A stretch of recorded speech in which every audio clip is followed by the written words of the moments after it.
brought a small crowd out for you. To all friends and colleagues, we are here to bid adieu and farewell to Secretary of State John Kerry. We do it here at the ceremonial entrance with the full expanse of our diplomatic engagement symbolized by the flags, and also on both sides the names of our fallen colleagues. It's a place of honor, it's a place of purpose. And sir, it's our purpose here to wish you well, to thank you for your service as Secretary of State, and to express our gratitude, not just for the historic purpose and achievement that you brought to our country through American diplomacy, not only to the greatness that you brought to the Department of State, but also to your humanity and to your humaneness. We're grateful to you, sir. We wish you well. And colleagues, the 68th Secretary of State, John F. Kerry.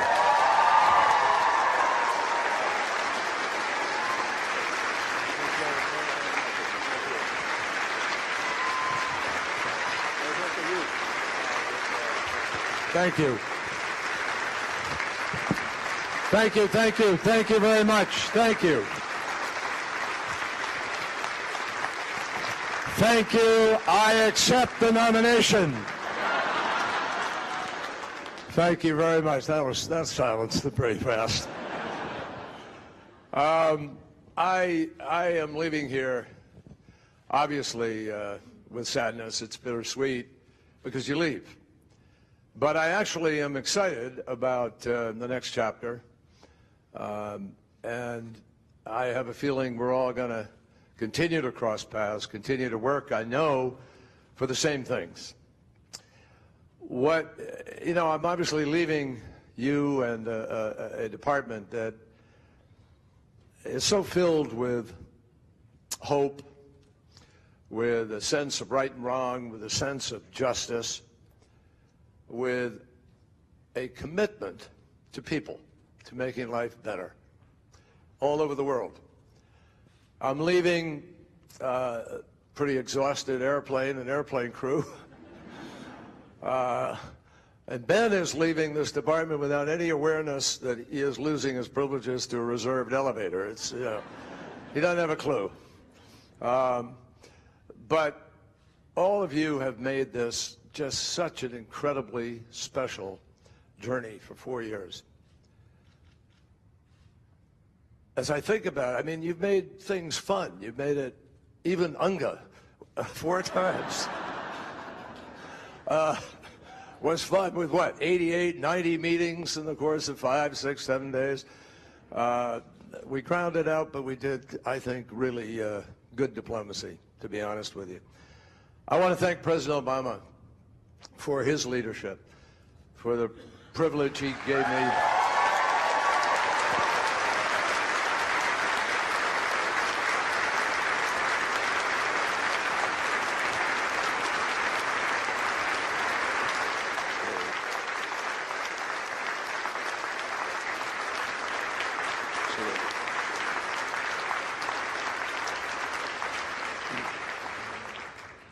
I saw him yesterday evening. We spent some time together rehashing a few things, and his spirits could not have been more filled with gratitude for all of your work, for the things we have tackled, for the teamwork that we showed together.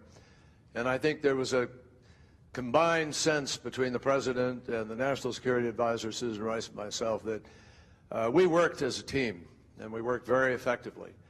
And the President of the United States, obviously, and you all know this, gave me enormous latitude, allowed me to go out and try things. Those were his risks, not just mine. They were our risks.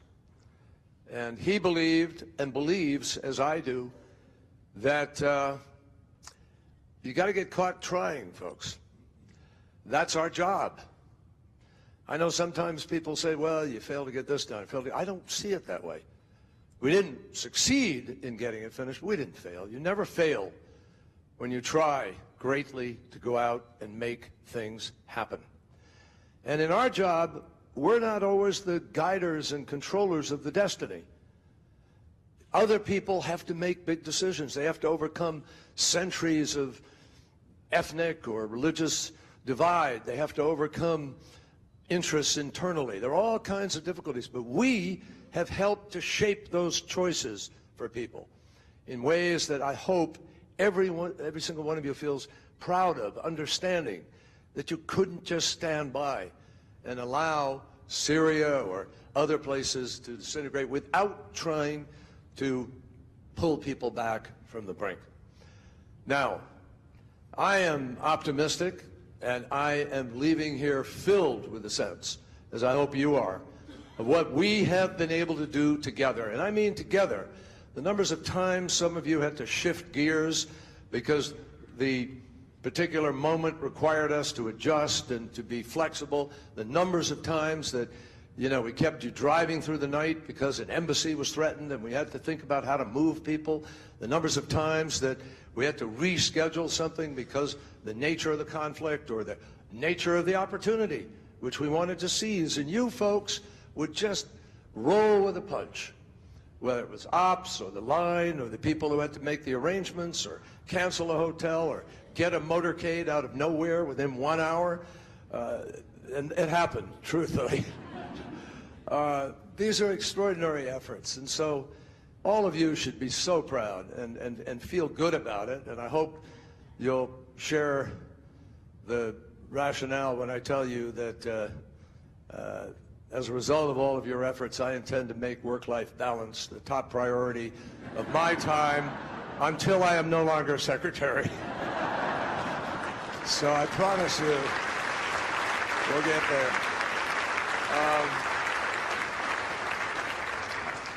Now we're living in a time of great transition and some upheaval, obviously. I wanted to share with you that one of the things I learned in the United States Senate, and I remember walking in here 4 years ago, it feels like yesterday, and I came from the United States Senate, where there was and is a sort of different outlook on certain things and a different formality and process. But one of the things that we still operated on in the Senate that I was in were facts. The notion that science is science, and it's science for a reason, and it means something. And facts are facts, as President Adams said.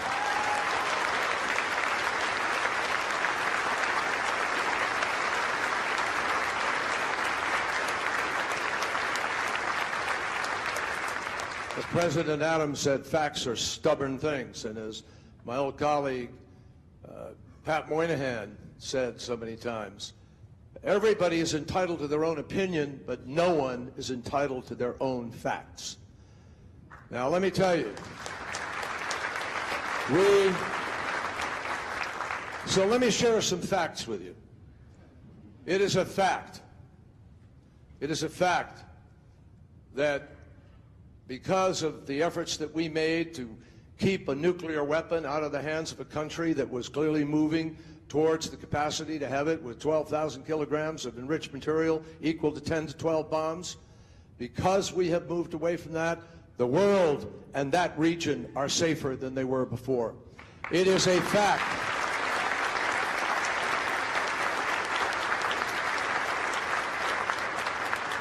It is a fact that people in this world have hope today and believe there is a possibility of literally saving the planet because of what we were able to achieve with the help of all of you and people in the White House and people in the Energy Department, all of whom came together, and the EPA, Gina McCarthy, Bernie Moniz, everybody, to be able to get an agreement that put 186 nations on record saying we need to deal with climate change and deal with it now.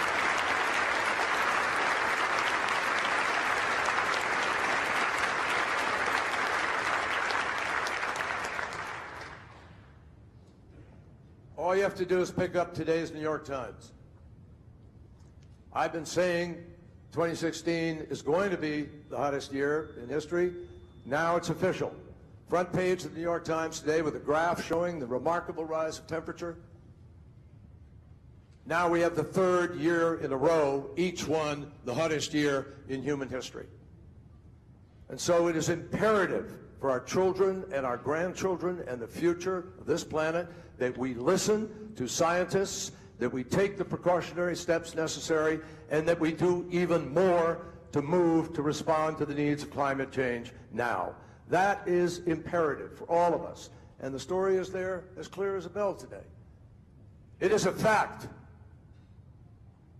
that we led the effort to put together 68 nations to turn back the scourge of nihilism, of evil that has come with Daesh, ISIL, and that because of that effort, we've liberated Tikrit, we've liberated Ramadi, and we've liberated Fallujah, and we've now liberated the eastern half of Mosul, and we will defeat Daesh as a result of the strategy that we have laid out and put in place and is moving forward now. That's a fact.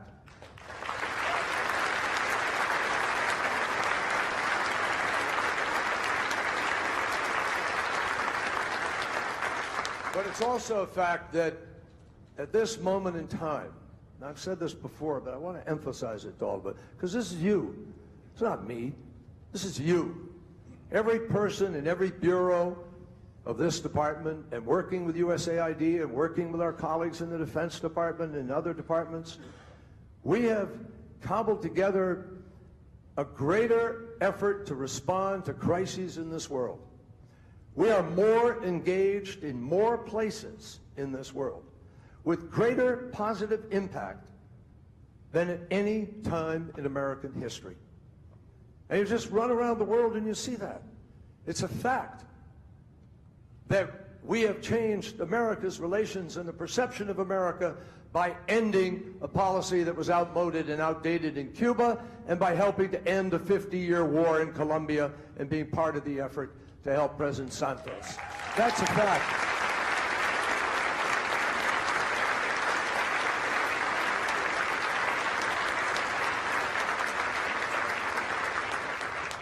It's a fact that doctors were predicting that some 1 million kids were going to die by Christmas 2 years ago because of Ebola. And President Obama had the courage to send 3,000 troops over there, not knowing. We still didn't know what we didn't know. But we sent the 3,000 troops over there, the President did. We built healthcare capacity. We worked with the French. We worked with the British. And we saved hundreds of thousands of lives and end the scourge and proved what the international community can do when we come together in a multilateral way to do what common sense tells us we need to do.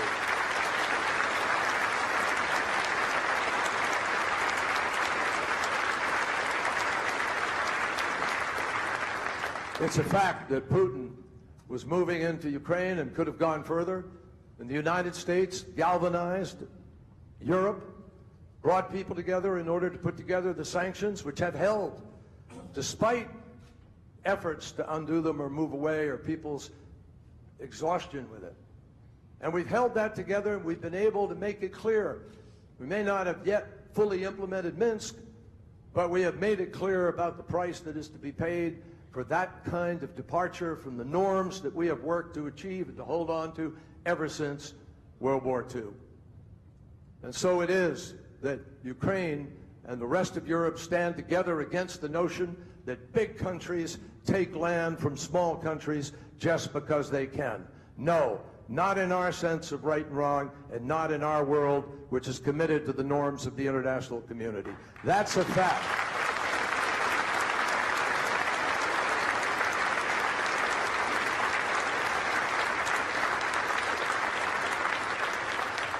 It is a fact that young people in Africa, young people in Southeast Asia, young people all over the world have been able to take part in President Obama's initiative, the YALI, the Young African Leaders Initiative.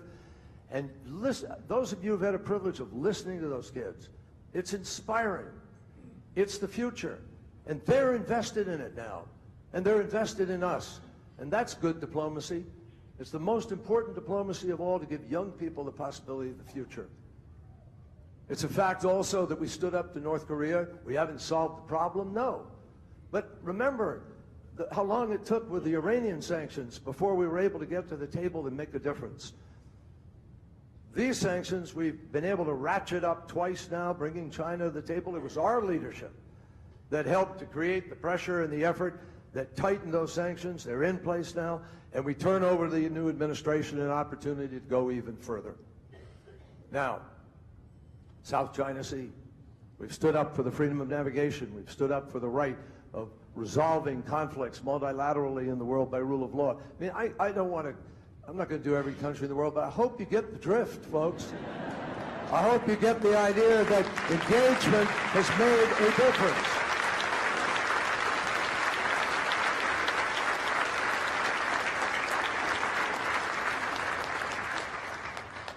But even as we do those big things, let me tell you something. There are a lot of other big things that happen, but they're not deemed always to be big by everybody in the media or everybody in the country, but what a difference they make. ECA, bringing 1 million foreign students to the United States of America, which puts $35 billion into our economy, and more importantly, perhaps even than that, gets young people who forever will be connected to our country, have a sense of our values, and believe in the possibilities of the future. This is one of the most exciting things we do.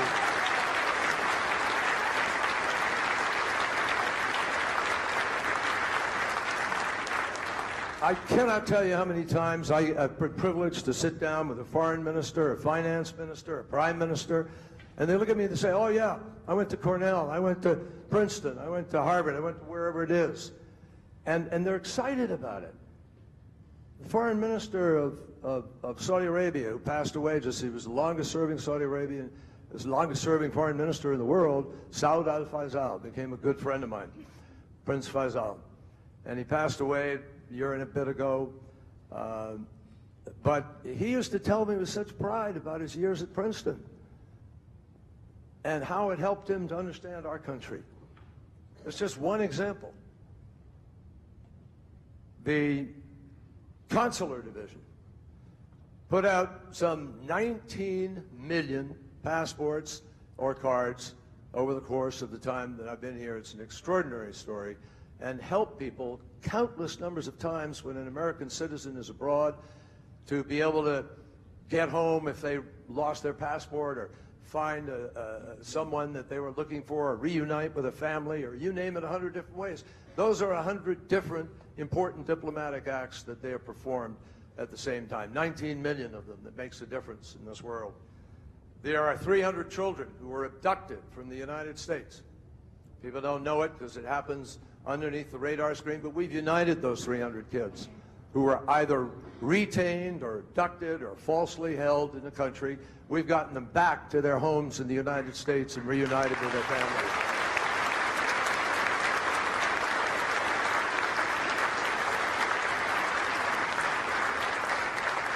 Another thing people don't know that much about, but which makes a difference, is unfortunately, we're living in a world where sometimes people are detained falsely in a country, imprisoned for reasons they shouldn't be, or sometimes taken hostage and held. We have gotten more than 100 Americans out of a hostage situation or out of a false arrest or imprisonment, and we've done that because of the hostage unit that we've been able to create, and Jim O'Brien and his efforts have been absolutely extraordinary. People don't see it, but that makes a difference.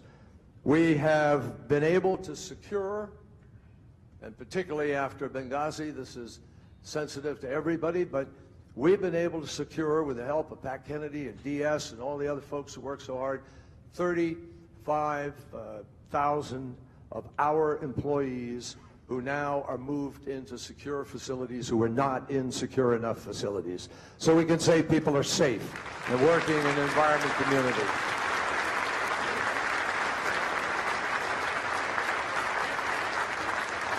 And one of the things that I am very proud of is the effort we made. I remember going to hearing after hearing, and you remember all those folks you'd see up there in those yellow jackets representing the Khalq Mujahideen, MEC, as we've known them, and we got 3,000 of them out of Camp Liberty and to places where they are safe and their lives are saved from being attacked regularly as they were. I thank Jonathan Weiner, our special envoy, and others for that kind of effort. It's been enormous. So all in all, folks, what you have here in all of this, I mean, you know how many bureaus there are, you know how many people there are, 70,000 employees, there are Foreign Service, Civil Service, Foreign National Service officers, my profound gratitude to every single one of you for the difference you make here every single day. We live in a more turbulent world in some ways. Why? Not because of the absence of leadership from us, but because the world is going through a transformation unlike anything it's ever seen before, mostly because of technology. It is a fact that 85% of the jobs lost in the United States of America are lost not because of trade, but because of technology. And it could even speed up with artificial intelligence and other things that are coming down the road. So we here have two great responsibilities. One, obviously, is to protect the United States of America and our interests, to protect the American people, to stand up for our values and stand up for our interests. But guess what? Because so many people in the world share a fundamental human desire to live in dignity, to be free, to be able to have opportunity and make choices. Because of that, everything we do in furtherance of the first is also in furtherance of the second. And very few jobs in this world give you the opportunity every day to go out and make that kind of difference. A difference for country, a difference for the world.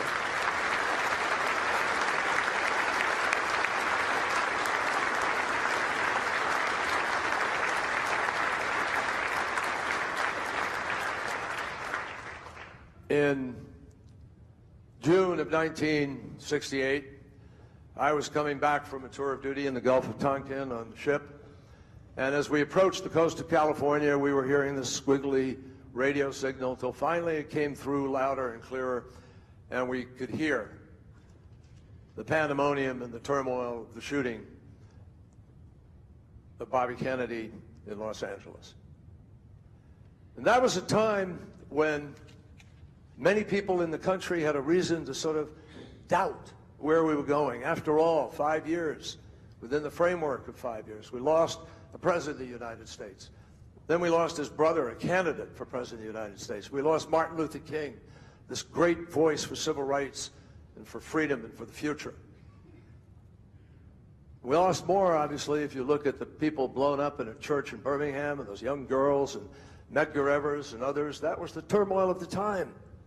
And I say this to you not to take you back to some moment of, but to prove to you that any demagogue or any person or anybody who is pessimistic and cynical and wants to say we're heading down or we can't make it through, they're wrong. The United States of America knows how to make it through.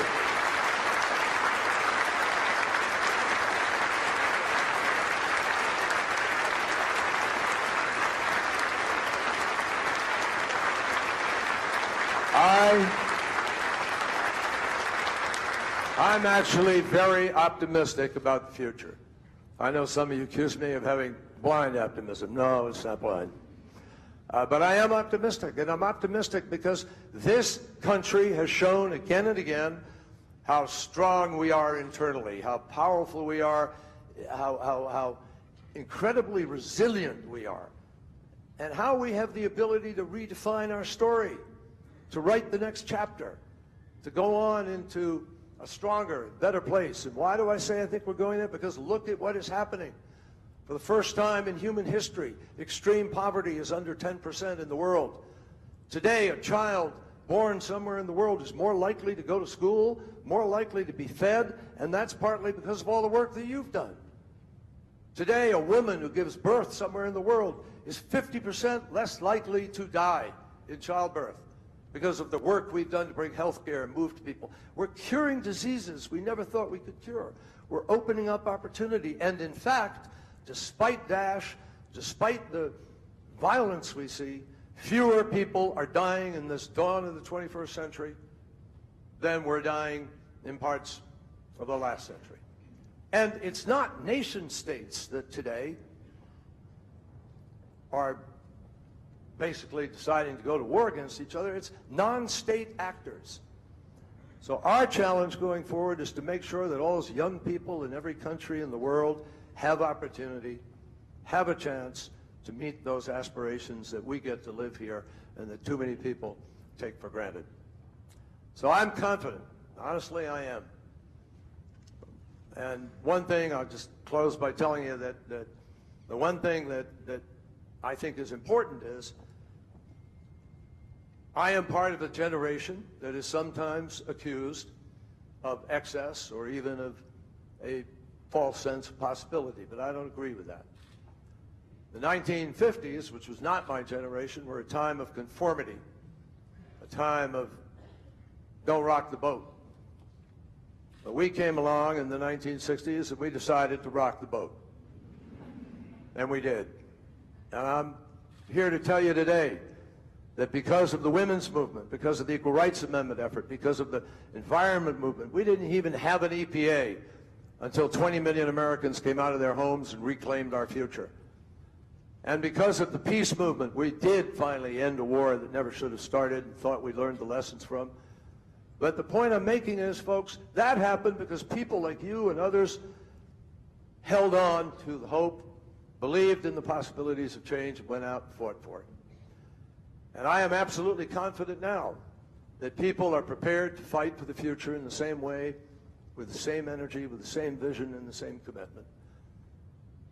Robert Kennedy, 2 years before the day that I just talked about, gave a speech in South Africa about apartheid when he was a senator. And it was a time when there was great despair there. And he said to people that you know, it's the courage of individuals and their beliefs that write the course of human history, that each of us, he said, can work to change a small portion of events. And each time a man or woman works to improve the lot of others or strikes out against injustice, he or she sends forth a tiny ripple of hope, crossing each other from a million different centers of energy and daring. Those ripples build a current that will sweep down the mightiest walls of oppression and resistance. I have often thought of those words, whether when I ran for president or whether it was in the Senate or even here as Secretary of State. And I want you to think about them, because I want you to stay faithful to the notion that this building, all of you, that we together are going to continue to make ripples and sweep down walls of resistance to peace and to justice and to a better and safer world. And T.S. Eliot said to us all that, you know, that an end is actually a beginning, because it's a place where you start from. I'm leaving here with that sense. This is not an end, this is a beginning. It's a new beginning. It's a new chapter. I'm excited about it, and I hope all of you will be excited about the new chapter that you can help me write here as proud and unbelievably committed employees of the United States State Department.